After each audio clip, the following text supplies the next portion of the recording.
Previously on Funny Science Fiction. Well, sometimes it's the missing the mark on funny that can be funny. So either way, we're gonna laugh.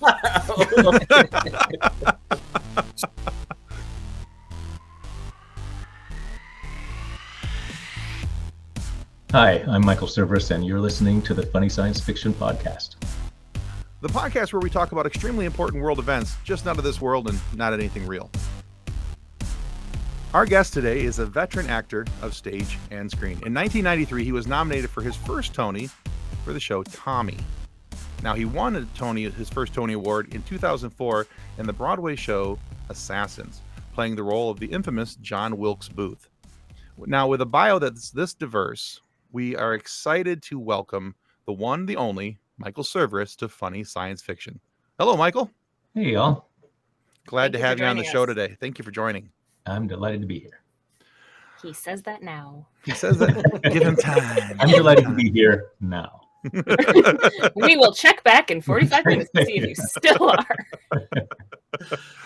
All right. So, Michael, you have been a part of some pretty cool sci-fi universes. You were the Observer in Fringe, along with a couple other titles in that show. Of course, Ramses the Fourth and Tick on Amazon. You were Professor Pig in Gotham. And even a part of the MCU as Elias Starr in Ant-Man and the Wasp.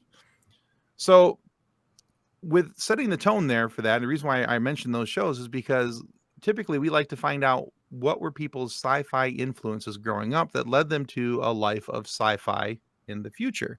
So, go take it. What were your favorites? Where that was did I a horrible go lead wrong? into that question, but we're going to go with it anyway. Well, I absolutely grew up, a sci-fi and fantasy and horror film devotee from early days. I grew up in Huntington, West Virginia, and I remember two things especially. I remember staying up on Friday nights for chiller theater once I was allowed to somewhat determine my own bedtime. And of course, the best movies on chiller theater, of course, they started, I guess, at probably 10 o'clock or 11 o'clock at night. And the best ones were usually the second or third ones. So I remember staying up and I was exhausted and I was just a little kid, but I was determined to see, the Universal Mummy and Creature from the Black Lagoon and all of those black and white films. So I remember going into the bathroom like at commercial breaks to splash water on my face so I would stay up long enough to see like the really good ones. And then I also remember having a subscription to Famous Monsters of Filmland magazine, and just being devouring those stories of all of the behind the scenes stuff of all my favorite horror films and sci-fi films. So I don't think that I ever imagined when I was a kid that I would actually get to be participating in any of these worlds. But I was always in love with it, and I was a total comic book kid. I was mostly a Marvel kid for the most part. I was Awesome. a big Spider-Man fan, and Fantastic Four and X-Men were big favorites of mine as a kid. So I was absolutely immersed in all of that. I didn't ever imagine a career path that would put me in some of those worlds, but I've been thrilled every time it has. Yeah, you've had some really cool roles. And we say this a lot, when we're talking to our guests, especially in the sci-fi world, because there's opportunity for makeups and prostheses and all these different things where you don't necessarily know it's that person. Like, for instance, I didn't realize that you were Professor Pig in Gotham. Like, so when I'm going through your list, I'm going down, I'm scrolling through, I'm like, oh, he was Professor Pig. That dude was kind of messed up, but that's cool. All right. I think the most unrecognizable one is a movie I did called Cirque du Freak, Vampire's Assistant, where I played Mr. Tiny, and that was the most prosthetic stuff that I had. And the really cool thing about that was that the FX makeup guys, one of them had been sort of trained by direct line from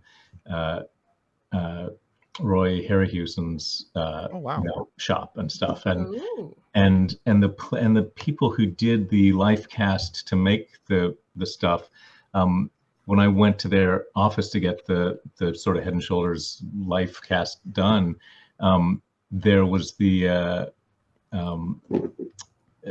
Predator exoskeleton thing was there, and like they had done just all of these amazing sci-fi things that I had seen, and I was like, oh, I'm gonna be like in the same place where all of this stuff came from. So I'm a total geek and dork and fan in the midst of all of it.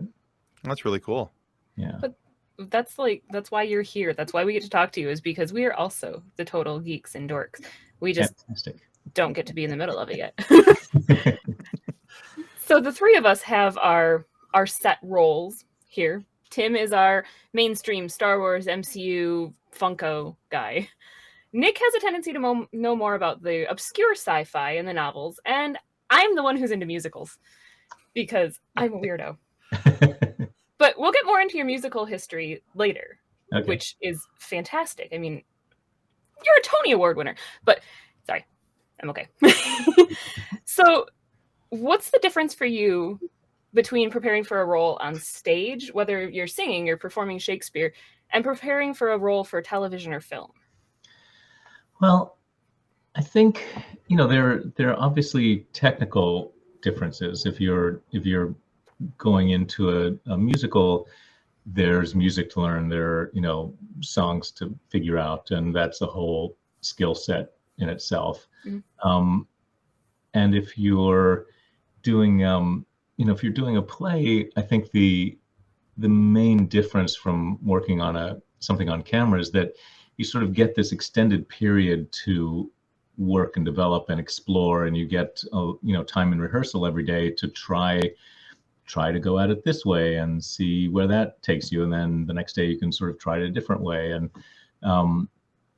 that's a really valuable, cool, creative process to go through. To be honest, I enjoy the rehearsal process as much as I do the performance process.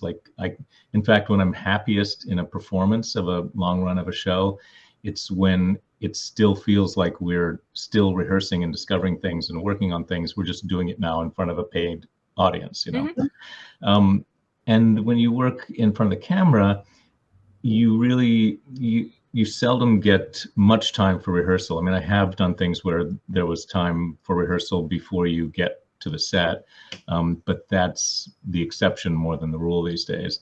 And even when you get to do that, it's like a day or something. So a lot of the work that you're really doing on the fly and on your feet. But that's also cool because it makes you make bold first choices, because you may not get to try too many different things. So so I try to kind of take things from both worlds and apply them where I can. But I think the fundamental sort of approach that I have to exploring a character is kind of the same no matter what the medium is, and that's starting from the script and starting from what the writer has put on the page and seeing just how much I can dig out of that, including things like, what do other characters say about my character, not just what does my character say, or what does my character not say, or what do other characters not say about my character, or what is it about the way that my character talks that tells me something about the way he thinks. And I think that's kind of true no matter what medium the character is in. Right. Do you find yourself preferring one or the other? If you're given the option of, hey, we have a movie we want you to do, or hey, we have a Broadway show we want you to do, do you have one you usually lean toward?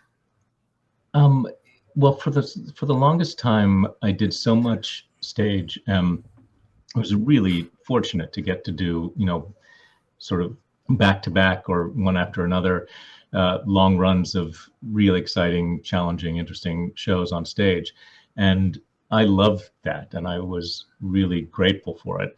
It also is exhausting, and it takes up every moment of your life for long stretches of time, if you're lucky. I it wasn't like I determined to change that at all. It's just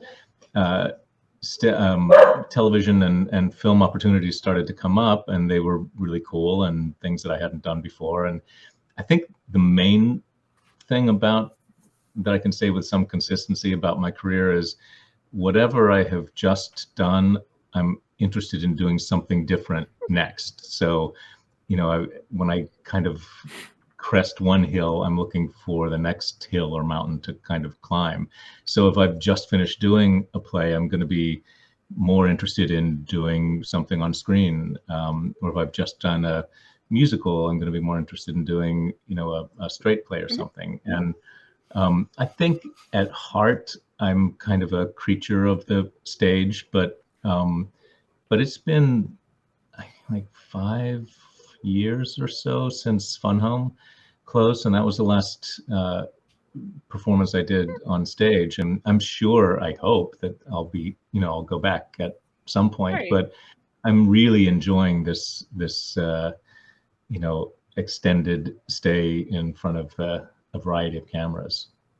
It's really cool. I wanted to highlight one thing that you mentioned, and I don't know that if this is something that other actors do or don't, but I think it's the first time that anybody's ever mentioned it to us, was the looking at their character from the context of others. And I find that really striking, because it makes complete sense to me, is that you get a fuller picture of who and what you're supposed to be moving forward with that character. Because I don't think that anybody, because we've asked this question in a variety of different ways over the course of our episodes, but I don't think anybody else has ever mentioned that. Well, that's interesting. I mean, some people may do it kind of instinctively and not even think about the fact that they're doing it to mention it. But I do think it's interesting, because as an actor, your job really is to fight your character's point of view. Mm-hmm. And if you have a good director and, good writer and good people to work with, then you can focus just on doing that and arguing for your character's point of view, and the story will be handled and crafted by the people whose job it is to do that. It gets tricky when you find yourself in a situation where you feel like I need to also be kind of monitoring the directing side of things or the writing side of things, because that's not really being considered completely. And I haven't had that experience very often, because I've been really lucky to work with just top flight people who you can just go, you have this under control, so I'm just going to do my job, which is think of the world the way my character sees it. But when I'm starting to work, I think you are kind of doing two things at once. You're looking for that point of view, your character's point of view, but you also are trying to understand. I think what's really valuable about looking at your character from other characters and even the audience's point of view is it helps you understand your role in the totality of the thing, and it helps you understand where you fit, what piece of the puzzle you need to provide when you understand the whole thing from the outside of just your own personal viewpoint. Yeah, makes sense to me. Yeah, definitely. And I want to say congrats on getting those 2 Tony Awards. That's definitely an accomplishment. It's amazing. Thank you. And I appreciate that. Thanks. And as an accomplished Broadway performer, what does that mean to you? Well, I think to be recognized by, your peers and people that you admire. I'm not under any illusion that that I'm better than the other people that I was nominated with, and I'm very clear about all the factors that go into why one person's name gets called on a given evening, and I think it's understandable, but a bad idea to believe that elevates you in some way, among your peers. What's really great about awards is that sense of being recognized for the work and the heart and soul that you put into something. Mm-hmm. And that's something that I think is true for anybody, like anyone who is told by people that they admire or look up to or measure themselves against. Anytime you're told, yeah, we saw what you did and we really find it worth, acknowledging, that's really meaningful, I think. Mm-hmm. And it's the kind of thing that can help you, especially when you're in the early parts of your career or developing as an actor. There's so much self-doubt that's a part of, the creative life, and so many opportunities to feel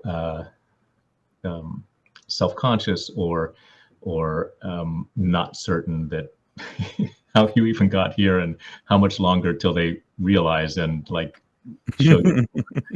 Right. So anytime that something like that happens where you feel like, oh, okay, maybe I do belong here a little bit, and maybe I have earned a right to stand here, that can be a big weight off your shoulders. And it's not a one-way street. It's not like you just climb the ladder and it gets better and better. Like if you've spent any time in the creative world, it's like a few steps up and then 5 steps backwards and then a few forwards again, and then some sideways that you didn't even anticipate. So I've tried to really sort of have a good perspective on what that all means, but also to allow myself to enjoy what's really cool about, hearing your name called in a room full of people that you look up to.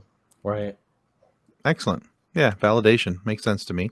Totally. And that can happen in any walk of life, and I wish we spent more time looking around and saying to people around us, hey, I just want you to know, like, I saw how hard you worked on that thing and it's really great and you should be proud of it, Absolutely. Yeah. That's something that I've tried to do in my parenting. I have a 3-year-old, and that is a big thing with the, hey, you did a really good job with that, because you do want to instill that self-confidence in her. You want her to know, hey, I did a cool thing. I did a good thing. I can do that again. And I feel like we don't get that enough as humans, especially as adults. We don't get it. We get it when we're kids, and then you graduate from high school and they're like, okay, bye. Yeah. And it's really important to develop that skill for yourself and to be able to take some time and say, hey, I just need to take a minute and recognize how hard I worked on that. And maybe I didn't get everything that I thought I was going to from it, but I'm really proud of myself for working so hard, Right. It's fun when it comes around from the 3-year-old too. She saw one of our podcast interviews and she's like, Mom, that was a really good one. I'm like, well, thanks. From a 3-year-old, that's high We'll praise. take it. Absolutely. Hey, that's my age group. I'm rocking it. So let's go for it. Your target demographic. Exactly. 3-year-olds are the best. So speaking of, hey, you did a thing and it was really good. You have released 3 albums up to this point, 3 rock albums. Now the most recent being 2020, Hinterlands. And I was listening to some of that. And I have to be honest with you, the song Power Lines, the very first track on the album, reminded me so much of a band called Toad the Wet Sprocket. Really? And I listened to that song about 3 times in a row because I the first time I was like, boy, that sounds like Toad. And I'm a big fan of Toad the Wet Sprocket. And I don't know if they're part of your musical background or not, but I could see them like performing that song. I could see them doing that. It totally and easily fits their vibe. So just kudos to you. It's a really cool album. It's been added to my Apple playlist. Oh, awesome. But yeah, I really, really enjoyed that. So guys, if you're listening, please go check out Hinterlands by Michael Cerveris. You will not be disappointed. And it's a really cool album. He has 2 others as well. I made it through one of them. I was starting it on the second one today, or the third. Yeah, the second one of the 3 today, but I haven't had really an opportunity to listen to that one. But far, they're all kind of different. I mean, there are things that sort of tie them together, but Hinterlands actually was the first of the 3, but it was the last to be released. And oh, interesting. Okay. Yeah, and it's interesting. I know of Toad the Wet Sprocket, and I know some of their stuff, but I don't know them super well. When I was doing it, I was living in London at the time, and I recorded this in Scotland with some friends of mine who have a band called Teenage Fan Club, and I kept thinking, this is my attempt to be Oasis, because that was what was happening in London at the Gotcha. time, Okay. and that song was like, I think if I'm honest with myself, this is me, trying to pretend that I'm in Oasis. But but that's really cool that you heard those and like them. I really love recording, and I love writing music and recording music. I haven't done a solo record in a while. I've mostly been working with my band Loose Cattle for the last several years. That's been my major Okay. musical direction lately. So let's keep talking about music here for a second. So we talked about your sci-fi influences. What are some of your musical influences when you were younger that you really like piqued your ears up and made you pay attention a little bit more? Well, they're kind of all over the place, to be honest. Love it. First of all, I grew up with a father who is a classical pianist and music professor in university. So I went to bed as an infant hearing my father practicing Chopin and Beethoven and Bach, and I I was growing up in a pre-MTV, pre-internet world with no older siblings in West Virginia, so I discovered music for the most part from radio, but 70s FM radio was a pretty varied thing even in West Virginia. So I like my first 45 that I bought was the Jimmy Castor bunch, the Bertha Butt Boogie. So Yeah.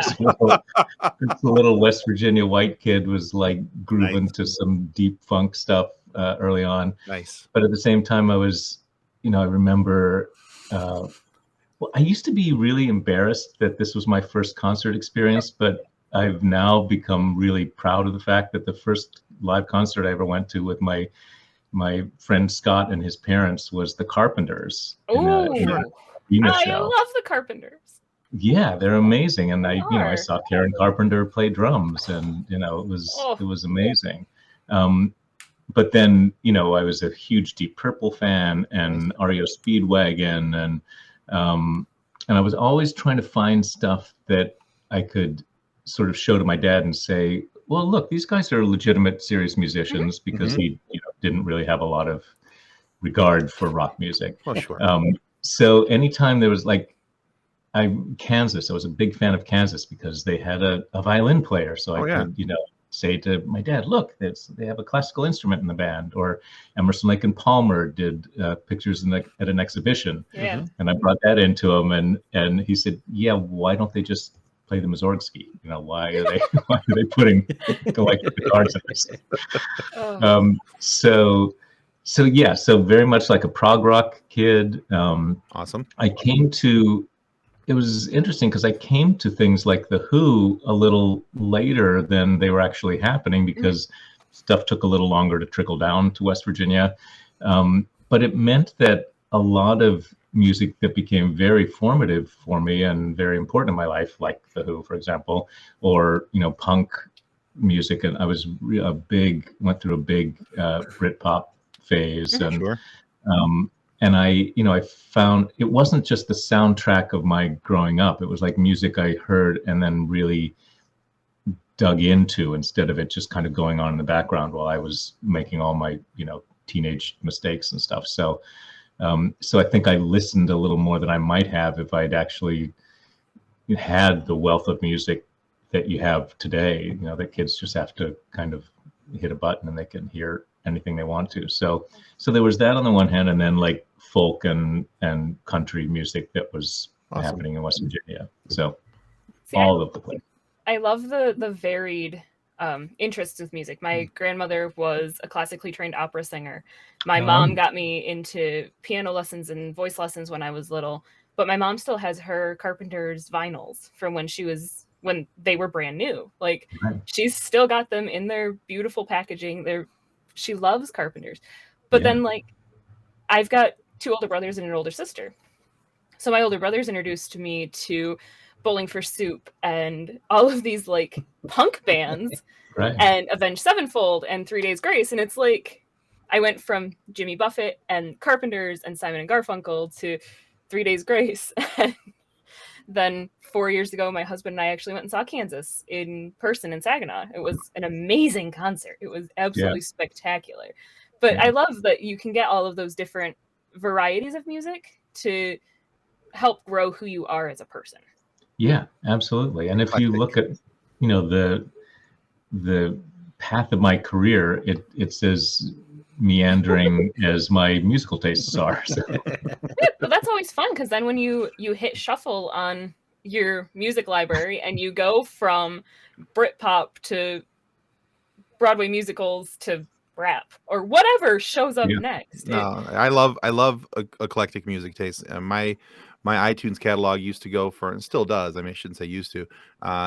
You could be listening to Perry Como one moment and then be listening to Megadeth the next. So you know, it's gonna bounce between the two. So good music is good music. Absolutely, it is. So kind of bouncing off of Tim's question, according to the internet and my research, you played lyric guitar, which I'm not exactly sure what that is, but we'll get to that, when you had the title role of Sweeney Todd during the 2005 production. So first of all, what is a lyric guitar? I don't know. That sounds like one of those, like, you know, critic writer terms that doesn't seem to mean a lot. I mean, right. We played the lyric guitar. Yes. I mean, I suppose maybe the point they were trying to make was that the guitar work was kind of more melodic and gentle, as opposed to the bloodthirsty acting work that I was doing. Because I think that is kind of true, that, you know, I wasn't like hammering away at power chords when I was playing Sweeney Todd, you know. Okay, that makes sense. So what kind of preparation did you have to get into the character Sweeney Todd? Because obviously he's crazy, but he's also oddly sympathetic. Well, I had, the chief preparation was the fact that on my first ever trip to New York with my family, my dad, who was a huge Sondheim fan at that time, already took the family to see our first Broadway show. And it was one of the late previews of the original Sweeney Todd on Broadway. So that was like my introduction to Broadway, to, you know, the Broadway on Broadway.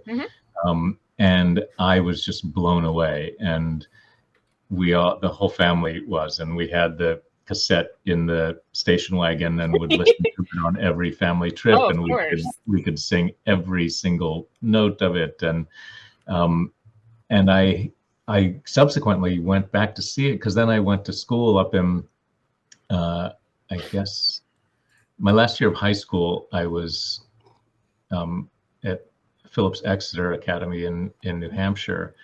And I guess it would have been there, from there, and I guess also even college, I guess, freshman year maybe, that I came back. Man, it would have been, maybe the end of high school and beginning of college. Anyway, I saw the show on Broadway 7 times with Glenn Carreyrou and with Glenn.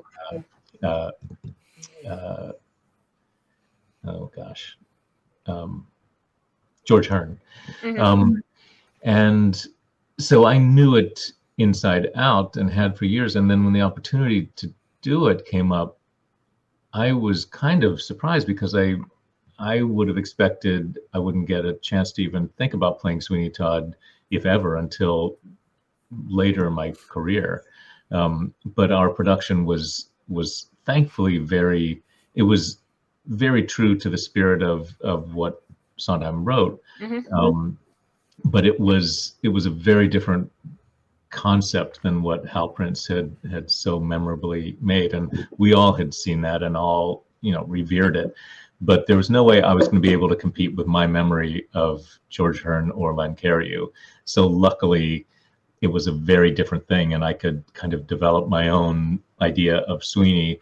And And it's interesting what you say about him being, you know, almost sympathetic, because I think that goes back to the thing we were talking about earlier, where, you know, I think of my job as fighting my character's point of view. And when you think, okay, well, here's a guy who was just going about his business, and then, you know, the legal system grabs him, throws, you know, makes up a charge to ship him off to Australia because the judge has ulterior motives, and he comes back, I think, really just intending to get his wife and daughter back and then disappear maybe somewhere up north. And if it weren't for the meddling of Mrs. Lovett, maybe that's what would have happened, but that's clearly not what happens, or we have no musical. And, you have no meat pies if you don't have Mrs. Lovett. You have no meat pies. And I think, you know, so like I was saying, like if you're playing, no matter how villainous the behavior of the character you're playing is, everybody thinks of themselves as the hero of their own story. Nobody, very seldom does a person think of themselves as the bad guy. So, you know, in Sweeney's mind, the things he did, he felt he had to do or was justified to do. And, you know, I leave it to the writers and the director to kind of make sure the audience knows that this is not the path to choose for one's life. Right. And I can then just sort of make the argument that I think is always more interesting. And this is something I think I probably got from watching, you know, those Boris Karloff in Frankenstein, where I always sympathized with the monsters. You know, I always felt like Frankenstein didn't ask to be put together and, you know, shoved into this world. And, you know, Godzilla didn't ask to be woken up by a nuclear bomb. And King Kong was perfectly happy on his island and would have been totally cool if it weren't for meddling people. So I always feel like it's an easy thing. If a character's just evil, we can dismiss him and not have to ask ourselves, you know, what part of me is like that, and what does this character, you know, what's the author trying to make me look at in my life or in society, or, you know, whatever. I think it's so much more interesting when you can get the audience to go, well, okay, I mean, I think it's probably not good that, you know, people go around shooting presidents, but I do see how the society around us maybe contributes to some of what happens. It's not just that people are crazy, you know, and that gives us something to take away and think about, you know. Because John Wilkes Booth would be a really hard character to play because he is so historically hated. There is so much hatred toward him, and in popular culture even he's still talked down about. But trying to play him as a character would be difficult to try to get into that. Well, it's interesting. I love to do research. So when I'm playing a real life character, it's really cool because, you know, there often is detailed historical stuff that you can dig up. And I found a book of his letters that included, for one thing, it just sort of helped me contextualize, you know, he was an actor like me, and acting was very different in some ways, but in other ways, it's always been kind of the same. And so part of these letters were about arrangements for going to do Hamlet in Chicago or whatever. So that kind of humanized him as a person. And then this also included this manifesto that he had written in anticipation of what was originally supposed to be just a kidnapping of Lincoln, and then that went tragically the wrong way. And I also discovered something I hadn't known, which was that at the time, Lincoln was as unpopular as some of our, you know, presidents in recent memory have been, and where the country clearly was very divided. And Booth believed that he was going to be hailed as a hero for the actions that he did, and he had reason to think that would be true. Like, there were plenty of people who sort of felt that until it actually happened, and then suddenly, you know, it was a different kind of thing. So if you take away the horrible criminal tragic act that we know he's responsible for later, Mhm. and look at him up until that point, as somebody who's saying the country's not what it was, and the people in charge are tyrants, and it's not, these days especially, it's not hard to find real life examples of that point of view on whichever side you find yourself on. So yeah, it is difficult when you look at him just as this monolithic bad guy. But when you really start looking at the details and really start looking at the facts, you realize, wow, it's much more complicated than that. And, Yeah. and he actually was a human being. And when you get more than they teach you in history class in high school. Absolutely. And that's what's great about the arts, because it fills in gaps or gives context and humanizes a lot of history. And as we know, those who don't remember history are doomed to repeat it. Yes. Right. So we all have, like, you've worked really hard at your characters, and I'm pretty sure they're all near and dear to your heart. And is there like a role or a hidden gem of yours that you're especially proud of that we should go watch? That's so hard because, like you say, like, I've been very fond and protective of lots of the characters that I've played. I would say some of the ones that really stand out, Hedwig, when I played Hedwig off Broadway and in LA and London, that's a kind of all-consuming character, and especially at the time was really a groundbreaking kind of show, and meant a lot to a lot of people, and that I'm really proud to have been part of that legacy.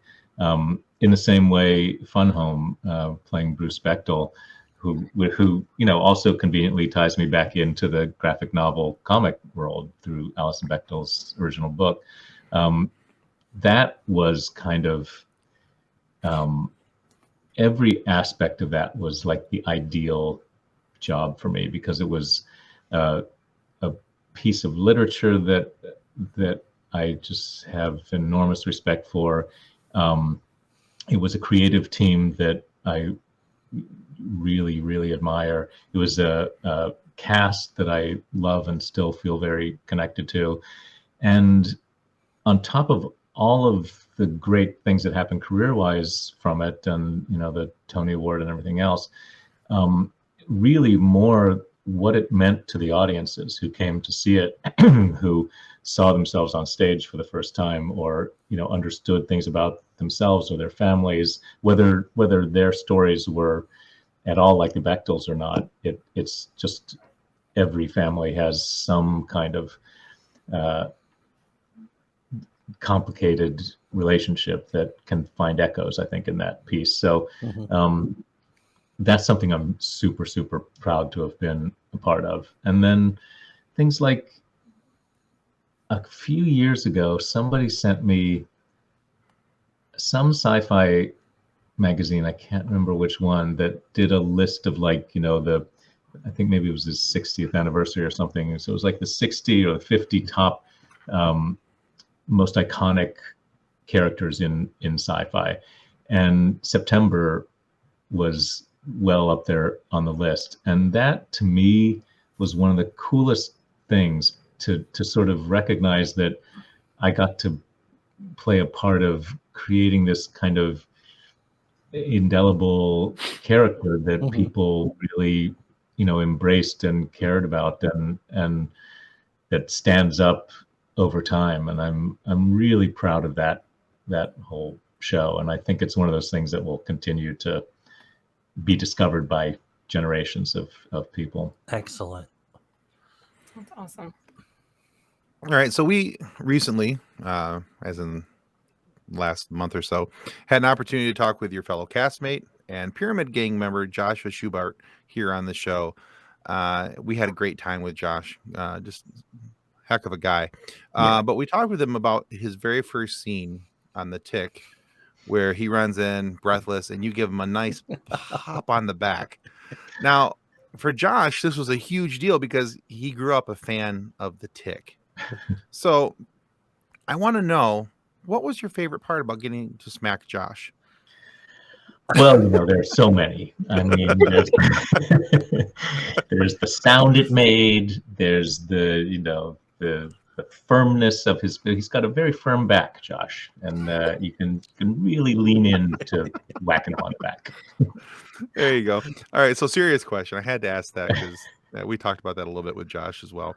But how hard is it to play a bad guy who takes himself seriously but can't be taken seriously?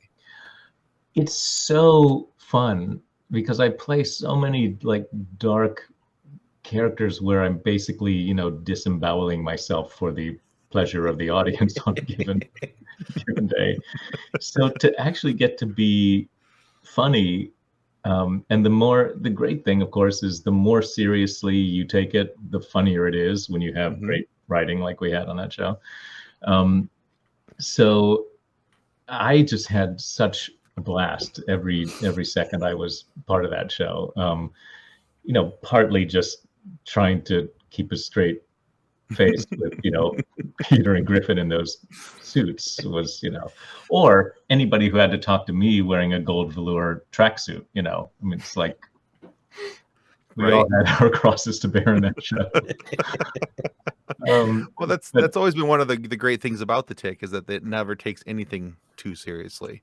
And yet it's very sincere at the same time, which I think is what is so sweet and wonderful about it. It's really, it says really sweet things about friendship and family relationships and all kinds of stuff.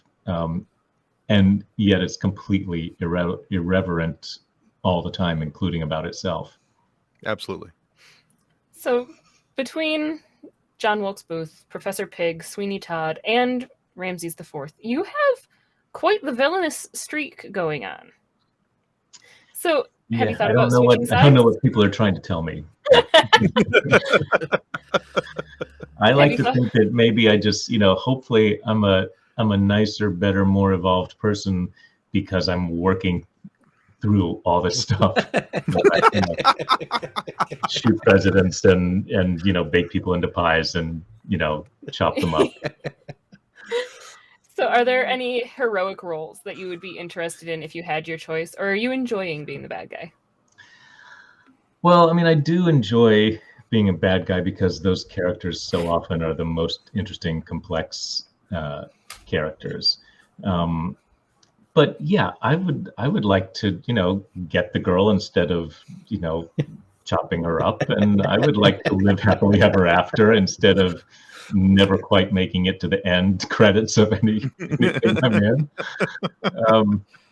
But it doesn't seem to be my lot in life. And I don't, like I say, I don't know what that says about me or people's opinion of me or what. But, I try not to take it too personally. We actually recently talked with Armin Shimmerman, who was Quark on Deep Space Nine, and he mentioned that he's had a lot of villain roles too. And Tim had this theory that it's the Shakespearean actor, it's the Shakespeare in you that has made it so that you become this villain, because you're used to the long drawn out Shakespearean soliloquies that we know and love, and villains are notorious for that. Yeah, and you just think someday some villain is going to figure out if you just cut that thing in half, you would kill the hero before everybody else is you stop talking and get to the murder, and you'd be fine. I often think Armin and I.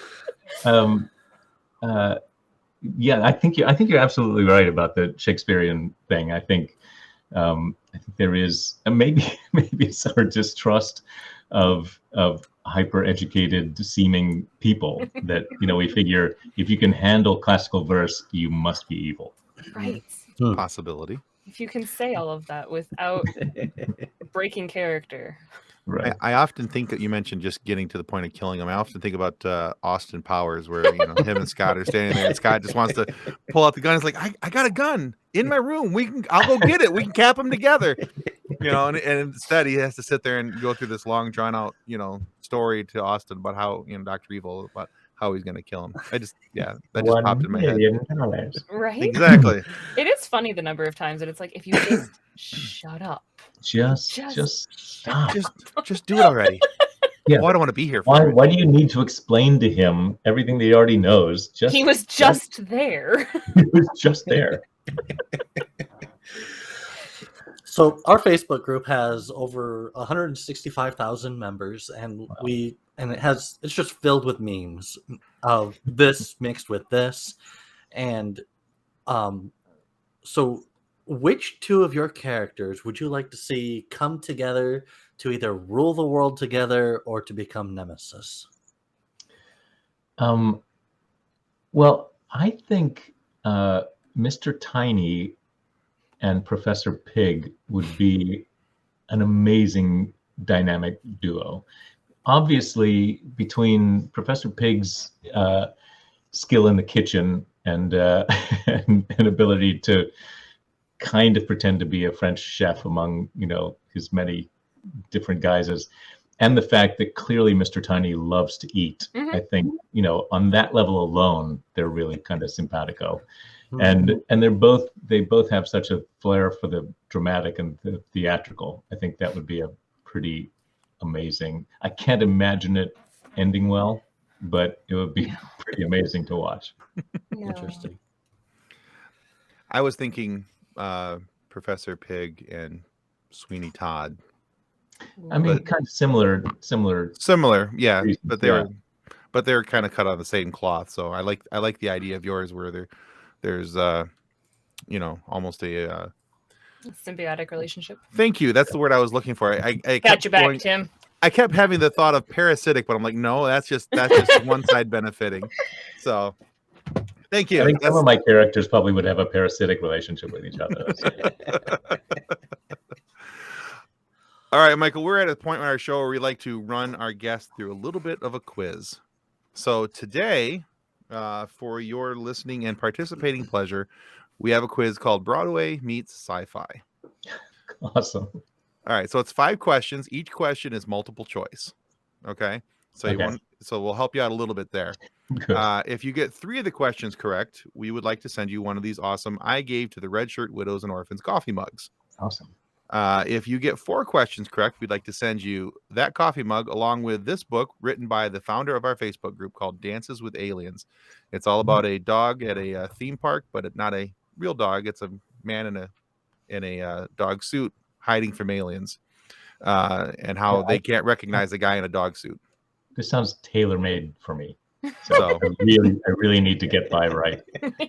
So I only need 4 to get that. So awesome. So yeah, so if you get 4, we'll send you that. If you get 5, we'll send you his other book that started the group called Custodians of the Cosmos, which is all about something similar to Star Trek, but not quite Star Trek, where a young man wanted to join something quite like Star Trek Federation, but washed out, and instead became a custodian so he could boldly clean up after those who boldly just went.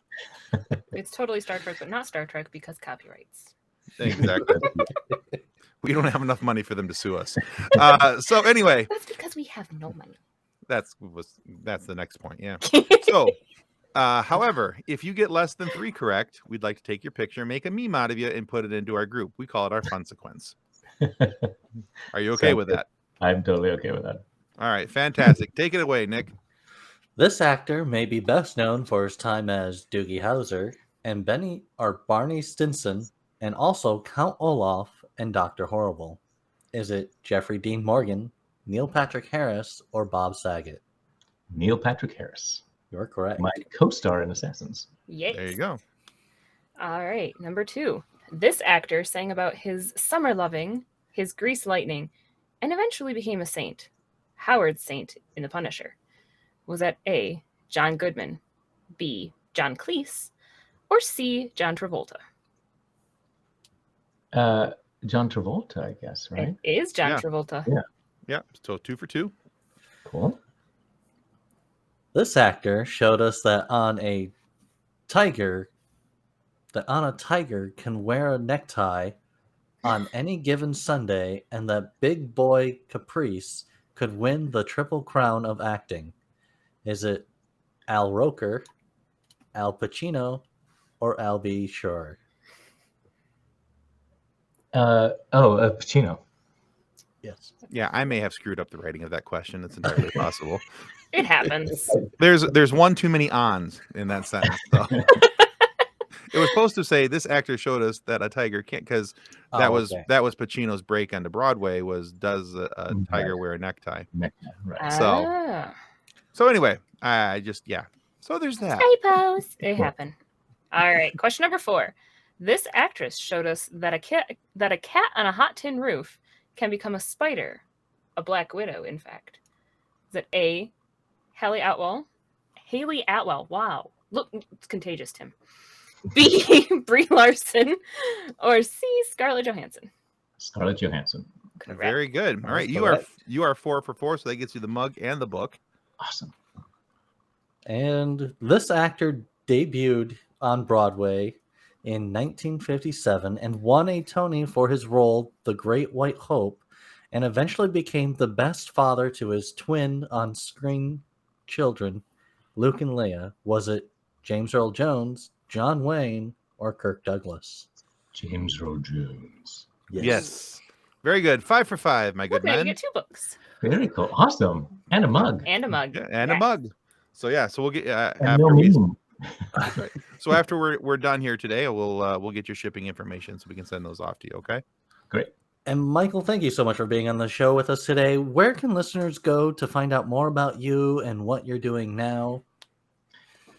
Well, I have an Instagram page that's, I really should remember what these handles are. I think Instagram is at Michael Cerveris, I believe. The icon is a little cow jumping in the air. So if you find that, you find me. And I also have a Facebook page. I have a couple of Facebook pages. One is just me, and one is Michael Cerveris, actor musician, I think. But and I'm a little more active on Instagram than I am on Facebook, and I don't do a lot of Twitter anymore. But also my band Loose Cattle has an Instagram account and a Facebook account as well, and I'm pretty active on those things and keep people apprised of my music stuff there. And there's a website for Loose Cattle, loosecattleband.com is our website there. So Awesome. We are going to make sure that we link all of those in our show description so that our viewers and our listeners can check them out. And the next place that you're going to be able to see me any place is on a new series for HBO called The Gilded Age, which is Julian Fellowes' new series for HBO that starts in January, end of January. And it's kind of a Downton Abbey in 1880s America, with a cavalcade of stars and people that you'll recognize and stuff. And it should be a really cool series. So that's the next place I'll be appearing on screen. You said Downton Abbey and 1880s America, and I'm in. Yeah, got it. Yeah. My wife will absolutely eat it up. What was that called again? The Gilded Age. All right. I am all for historical dramas, so yes, Oh, please. well, you are gonna. Have I got the show for you? I'm so excited. All right, guys. So if you haven't hit that subscribe button already, we're going to encourage you to do it right now. Go ahead and hit that subscribe button. It's the most important thing you can do to help our show out. And it helps us to get more amazing guests like Michael Cerveris here today to have these funny moments and these conversations for you to be able to listen to. So please subscribe. It's going to help far more than we can ever tell you. And be sure to check out Michael's work as well. He's got an amazing list of shows, whether you're into Broadway, whether you're into sci-fi, whether you're into straight up regular acting and all these other great things. He does all regular acting, you know what I mean? Anyway, but it's really good stuff. Don't miss out on it. Irregular acting too. There's some irregular, sure. So, but check out Michael's work as well. You will not be disappointed. But for any reason, if you were disappointed with the content of our show today, please feel free to lodge a complaint with the head of our complaint department. Ramses IV. Sure, he thinks he's busy with running his pyramid gang and trying to avoid the terror and miss Lent, but don't forget that he also has a slew of guys in his pyramid gang, like Frank, to carry out his bidding. Plus, if it's going to make him look better, he's going to handle the offending party even sooner. Well, thanks again, Michael. Thanks, Wade. Thank you all so much. All right. Goodbye, everybody, Thanks. and thanks for watching. Goodbye. Bye. Bye. Our show is brought to you by our charity sponsor, the Red Shirts Widows and Orphans Fund, which supports the Wish Upon a Teen Foundation that helps out sick kids when they need it most. And just imagine the comfort you'll give Red Shirt crewman number 4. He'll know that when he puts on the red shirt and joined Ramses IV in keeping the city and the streets safe from the Tick and Arthur, that he didn't leave his family destitute and without hope, because the Red Shirt Widows and Orphans Fund has his back, and what's left of his right thorax. And speaking of sponsors and show partners, check out this short video from our good friends over at Level Up Lightsabers.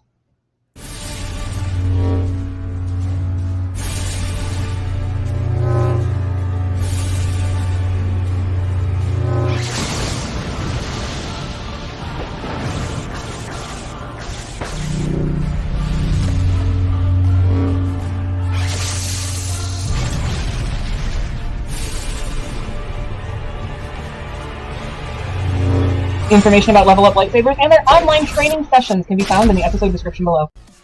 On behalf of the rest of the hosts of Funny Science Fiction, we'd like to thank you for listening to this episode. If you'd like to be a guest on one of our future episodes, please contact us by means of our Facebook group, Funny Science Fiction. You can find us on Twitter or Instagram using the handle @FunnySciFi, or you can go to DraytonAllen.com and click the Contact Me link at the bottom of the page. Thanks again. Hope you enjoyed the episode.